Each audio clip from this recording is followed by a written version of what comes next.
So last week, as schools let out and summer began, I shared with you the best book I've read in a long time on life and death, entitled Happier Endings by the knowledgeable Jewish author Erica Brown. I commend it to you. This week, I want to share with you another book, not because you need to read it, but because it highlights in one of the chapters something in this week's Torah portion every adult Jewish person, and for that matter, anyone who has our Bible, ought to know. The Torah portion from Numbers 13 through 15 is named Shlach Lecha. It means send out.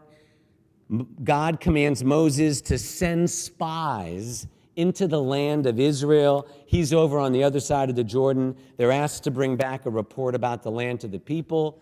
Moses chooses 12 spies from each of the tribes.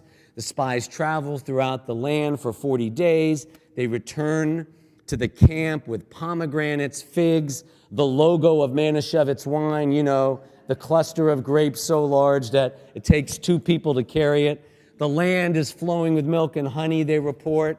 But there's a problem, they say. The people who live in it are too powerful. The spies say they looked to themselves like grasshoppers. Tiny people, we Jews. Well, we've always been short. So they must have appeared that way to the giants in the land. People began to wail. Remember the first Jewish family in the Bible? What was their name? The whiners. They complained. They said it would be better to go back to Egypt. 2 of the spies, though, Caleb and Joshua, they speak positively about the land. They call on the people to go forward, but the other 10 spies bring back a negative report about their chance of entering the land. The people rebel in anger. God becomes angry with them. God's ready to kill them until Moses pleads with God for forgiveness. God forgives the people, doesn't punish our people, except for to this day, most Jews don't ask for directions because our people wandered in the desert for 40 years. 1 year for each day, the spies were in the land. And of that generation, only 2, Joshua and Caleb, the ones who saw the positive, enter Israel. That's the part you probably heard something about in Sunday school. The message, it's how we respond to whatever happens to us, whether the land of Israel or recovering from a terrible loss. Many of you have suffered this week and in recent weeks. It depends a great deal on how you view your life and adjust, as our people always have found a way to. 10 tribesmen said, there's no way we can go on. Joshua and Caleb said, stop thinking that way. And it's because of their ability to think differently and see the positive that we are here tonight, that we have the Jewish families we have today, and that there's even a Judaism at all. Even God changes his mind about ending our whining people. He wanted to do away with us. Moses helps God see things differently. But that's not the part to share with you tonight. In this book, my good friend and Rabbi Jeffrey Salkin wrote, entitled Righteous Gentiles in the Hebrew Bible, he introduces the biblical reading we're also supposed to read tonight and tomorrow from the book of Joshua that accompanies this reading. And he begins the chapter by saying, it may not be the most pleasant topic in the world, but here goes. It's time to talk about prostitutes. Now, our image of prostitutes generally comes from the news media, doesn't it? Sting operations, arrests, scandals involving prominent politicians and celebrities, and in all seriousness, the horrors of the international sex trade and the women on the street right now in Memphis, some men, mostly women, whose stories are so sad, we don't even think about them driving downtown because the reality they face is too painful. Movies also influence our perception of hookers, like Julia Roberts, sympathetic Vivian in Pretty Woman. She's the hooker with the heart of gold, the prostitute who is at heart a decent person. and whose righteousness ultimately becomes apparent. So it is, Rabbi Salkin reminds us, this week with the prostitute in this week's prophetic reading. Her name, you may have heard her in English as Rahab. It's really Rachav in Hebrew. Rachav means broad or wide, like her name. It's not about her body. Her soul is remarkably broad-minded. The breadth of her spirit, she's not Jewish. It makes her one of the Bible's greatest heroes. We meet her immediately after Joshua, the guy we just talked about. He dispatches 2 spies on a reconnaissance mission to scout out the land of Israel, just like Moses did before he died. The spies' first stop on this mission is the city I will be pointing out 2 weeks from tomorrow to the travelers on our Temple Israel trip to Israel. It's the oldest city in the world. It sits close to the Jordan River. You can catch a camel ride at a gas station right by it. It's on the very border of the land of Israel. You pass it by on the way to Masada. It's the city of Jericho. The spies come to the house of the prostitute Rachav, and they spend the night there. The story has just started, and already the somewhat prudish rabbis, who were its earlier interpreters, they raised their hands in protest. Excuse us, they say. It's true that Rahab is described as being a zonah, the Hebrew word for prostitute. And it's certainly true that the word zonah means prostitute, but maybe the word zonah is derived from the root zun or zone, which also means food or sustenance, as in the word for mazon. These early rabbis say, is it possible maybe that she wasn't really a prostitute, but like a bed and breakfast innkeeper, a sustainer, Sorry, early rabbis, there's no way around the truth. She was a prostitute. Even modern Hebrew slang admits this, because in modern Hebrew, a prostitute is called mibeit Rachav, someone from the house of Rachav. The part, frankly, that disgusts me, I won't give a long sermon tonight, is that the Talmud says that Rahab began her career at the age of 10. And there's no trace of sadness in these ancient texts. Are we not allowed, at the very least, a gasp of horror? Apparently not. Now, they're all men, of course, the early rabbis, and they say that Rahab had an international clientele.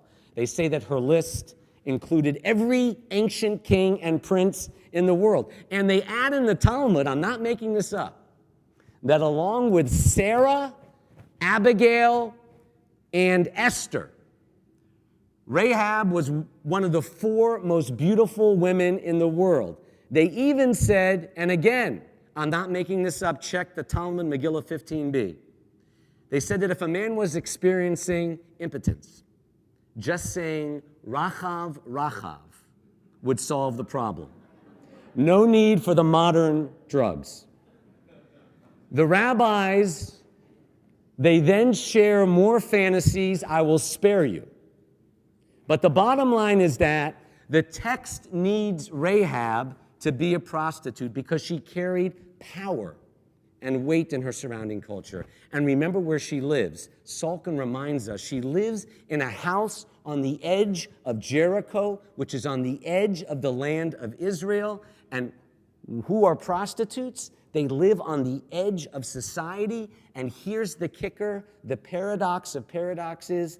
The redemption of the Jewish people, our ancestors, the quintessential outsider people, happens through the agency of the quintessential outsider woman. When the king of Jericho learns about the presence of the Jewish men, the spies, he sends word to Rahab demanding that she surrender them. She refuses. She takes the men, she hides them, and she tells the king's men, it's true that the men did come to me, but I didn't know where they were from. It was dark. The gate to the city was about to close. The men left. I don't know where they went. Wait, they went that way. Quick, go after them, for you can overtake them. Now, if you're really listening, where have you heard this before? The Hebrew women are not like the Egyptian women before the midwife can come to them. Story of Moses and the midwives, Shiphrah and Puah, who refused to murder the male Hebrew infants, including baby Moses. Like Shiphrah and Puah, Rahab is proactive, smart, and unafraid to disobey the king. And in reality, I'm skipping the story, Rahab has taken the spies to her roof. She hides them under the stalks of flax. Before the men can go to sleep, she climbs back on the roof, and listen to what she says in Joshua 2:9. This week's Torah portion, direct quote. Rahab, the Gentile prostitute. I know that God has given the land of Israel to you. We have all heard of how the Lord dried up the waters of the Sea of Reeds for you when you left Egypt. The Lord your God is the only God in heaven above and on earth below. All she asks is that her family be spared in the conquest. Sounds reasonable, but according to the book of Deuteronomy, her entire family, the Canaanites, were supposed to be not spared, yet they do spare them. The spies tell Rahab to bring her entire family into her home and to tie a cord of red thread in the window, assigned to the invading army not to touch that house, to spare their lives. And as the story unfolds, Rahab and her family choose to live with the Israelites. What's the parallel to this story? The Passover story, you know. Remember, in Exodus, it was the red blood on the doorposts of the Israelites that the angel of death passed over. Here, Rahab's red thread warded off the human forces of death. And friends, this is probably, most likely, the origin of the red thread that some Kabbalah devotees, like Madonna, wear around their wrists. But let's not forget, before I close, that the word for thread or rope is kav, the origin of the word for tikva. Have you ever heard Hatikva, the hope, Israel's national anthem? And why not? Because this woman, Rahab, made the most incredible statement of faith. The Lord has given you this land. She comes to God not by meditating at a service, not through nature. She comes to God through her sense of God's presence in the Jewish people. A Gentile prostitute in the Bible bears witness to that history. Rabbi Salkin calls her the first Gentile Zionist, the first person in the Bible to discern God's role in Jewish history. She may have started her life as a prostitute, but she becomes the first woman in history to proclaim the will of God as expressed through the Jewish people. And guess what? In your laps, later editors of the Jewish prayer book will choose Rahab's words of faith at the core of our concluding prayer, Aleinu, a most prominent place in our liturgy. Her acceptance of God was hailed, and we say publicly at every service what she said, that there is only one God in heaven and earth. Let me close. What finally happens to this woman, Rahab? You probably guessed what the early rabbis did with her. They said she converted to Judaism, that she married Joshua, and that she became the ancestor of 8 prophets, including Jeremiah. Not sure about that, but one thing's clear. Rahab, whose name means broad, has broadened the story for us. She made, as Rabbi Salkin says, the story of the Jewish people bigger. Her example teaches us not to judge where people are from. It's who they become and who their souls really are. May we always remember this hero this week, in this week's Torah portion, and look for the image of God in the most unlikely places. And with regard to Israel, 1 week before our Community Israel Festival and 2 weeks before another group of Temple Israel travelers go to Jericho. And let us say, Amen.